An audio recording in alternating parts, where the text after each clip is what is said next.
bandiraɓe ndaari ndiɗo mbaadi less mo andi ko kalanumi ko naan diidi tati diidi andi ko oldi ko woni nangue ko bulde ko woni leydi men ndi no doguirte mo andi tacca diidi tati to dari joni ɗo may so ɓooyi arte diidude hakkude teri o donde diidulo yirlo ha ɓoyde nangue tolnoyo ko oldi ko tolnoyo diido nana dow to ɗum woni to jiiten saaha dabbunde saaha nangue ɓuura juutde jamma walla saaha jamma ɓuura juutde ñalawma ko ɗiɗo diiɗi tati fawi ɗo nangue tolni e leydi he ɗo on banggue foof ñalawma ɓuurata juutde ɗo nde woɗɗi to nge woɗɗi ga hen o jamma ɓuura juutde ɗum tagui noon so garte diiɗo hakkude ngol jamma e ñalawma foof potata e même temps tout le pôle nord pôle sud foof caggal ɗum noon jiyen alors wonɓe nord ɓen lebbi jeegom to wuddu leydi to nord porko cerque polaire o wona e nangue mehe fodde lebbi jeegom jaram haali gonga to kar mi wima lindi intaro nangue balɗe temetere capanɗe jeegom e joyyi ñalawma e waktuji jeegom 365 jours et 6 heures oɗo 6 heures ɗiɗo heure uji jeegom joñiɗe banggue hitande foof jeegom joñe banggue hitande foof jeegom joñe banggue hitande jeegom ha timma nayyi 6 fois 4 ko 24 oɗon gandi ñalawma kuuro 24 heures oɗo kay déjà faggitama o ɓeydi oɗo 24 heures ɓeydoye e lewru février wona 666 jours 65 jours woni sanal kabisa wiide année no nder to ɗum français sanal kabisa ara biyata hitande faggitide ñalawma ko heddi ko fof ko sanal basir par duuɓi tati fof ɗum ɗon hay hunde hirta par ce que hande ko heure jeegom jahata jeegom laabi nayyi noon ko won nogas nayyi ɗum woni 24 heures joni noon oɗo 24 heures oɗo ñalawma wattu e lewru février de hitande timma capanɗe lewru février wona capantati non nogas jeenayi mbiyan noon joni noon so aɗa andude aɗa waɗa calendrier ma aɗa yiɗi andude nde jogori wadde ko nogas e jeenayyi walla ko nogas e jeetati ƴewta ko hitande gonɗa e nder mum nde nokkuma yeruta hikka gonɗen ko 2019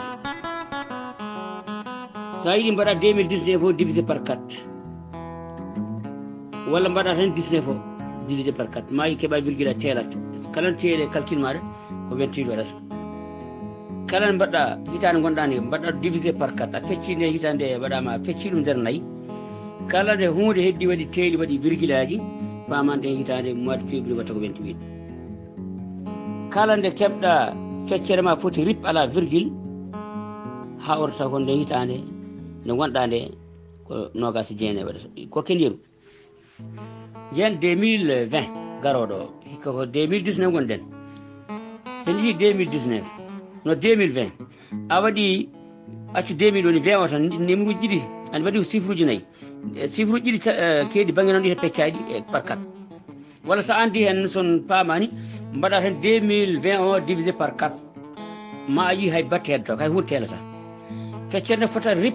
a dañata virgule jamais nde ko firti ko 2020 lewru février jogori waɗoyde toon ko nogas e jeenayyi kala hitande gonɗa e nder muɗum nde hitande ko nden peccata e nder mbatta nden hitande divisé par 4 sa waɗi nden hitande gonɗa e nder muɗum divisé par 4 kala nde keɓɗa virgule aji kala teelal ari donkuɗa yo fodde feccere nde ko ronki fodde ko 28 no mayre 28 kala nde ko hitande peccuɗa tawɗa tan hay hunde teelani nden ko nogas e jeenayyi duttiɗen caggal 2018 sa fecci ɗum par 4 a dañi virgule aji 2017 ko noon kono ƴeew 2016 ɓennuɗo sa ƴeewi mois de février waɗi ko 29 pourquoi par ce que sa waɗi a jagui 2016 divisé par 4 hay hunde telta voilà donc noon ƴewta to sa andi hoore no ƴeew hitande gonɗa nder mum peccade e nayyi gueɗe mbaɗa divisé par 4 ƴewya sa ɓini 2021 divisé par 4 a daña virgule aji force de firti ko 28 waɗata sa yi 2024 aɗa yiiɗa andoyde mois de février ko jogori waɗde 2024 mbatta ko 2024 o divisé par 4 jogori wadde ko nogas jeenayyi nde kono faggitima ñalawma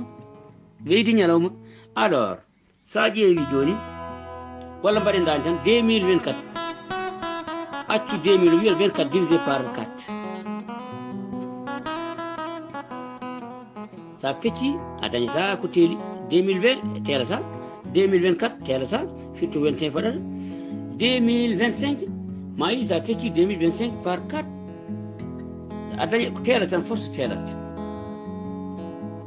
ko teeli kala ko teeli ko 28 ndeka noon hitande 29 ne ko feggitima ñalawma ɗum noon jogii mi jiitino yitino français ɗane hitande wiyete ko sanal kabisa e sanal basida eyi nden hitande 2000 no wiyete kadi kala ne mois de février waɗi 29 koko faggiti ñalawma goɗɗo ɓeydi hitande he on jarama salminama eyi bandiraɓe siftiri hitande wiyete ko année bissectile hitande mois de février waɗi 29 ko année bissectile ɓoyano ko année normal année régulière tan année bissectile ara wiyata a sanal kabisa معنى أن يوما واحدا زيد على في السنة نلعب جوه بيدام هيتان يبغانا 2366 jours voilà donc là أنا بيسكتيل نقول جدينون ما نمدي نقول بيا مهالين جدينون بيت فرنسي أنا بيسكتيل نقول السنة الكبيسة السنة البسيطة السنة البسيطة woni hitande normal nde tan ne ɓeydaka heɓate hitande année régulière man wiyete français ɗa oto année bissectile man jarama togara ɗum no joguimi kono no mbatti hakkillaji vidéo ji neldemi toon ɗi ha sone rabɓiɗin ina fammina koko kalta ɗo ko fate jam ɓuuri juuɗe ñalawma ñalawma ɓuuri juuɗe jamma fayi ko position nangue to heedir leydi to kala ɗon heedi ɓen kay kono bone tan woni par ce que ñalawma ɓuuri juutde ɓe tono koye jamma goni en arta kadi ha guitta darto diiɗo hakkude ɗo ɓuuri wonde important ko kalten ɗo ko o jamma ñalam pota so ɓeniti kadi ɗo pota koye lebbi laabi tati ɗo potata no jogui ko hono 21 décembre nangue daroye tropique capricorne 21 juin 21 mars e daroye équateur 21 juin nge daroyo kadi e tropique de cancer nga ruttito 21 juin 21 juillet août septembre 23 septembre nga darto équateur de nouveau lawol gongol kadi mi jadi voilà on jarama tan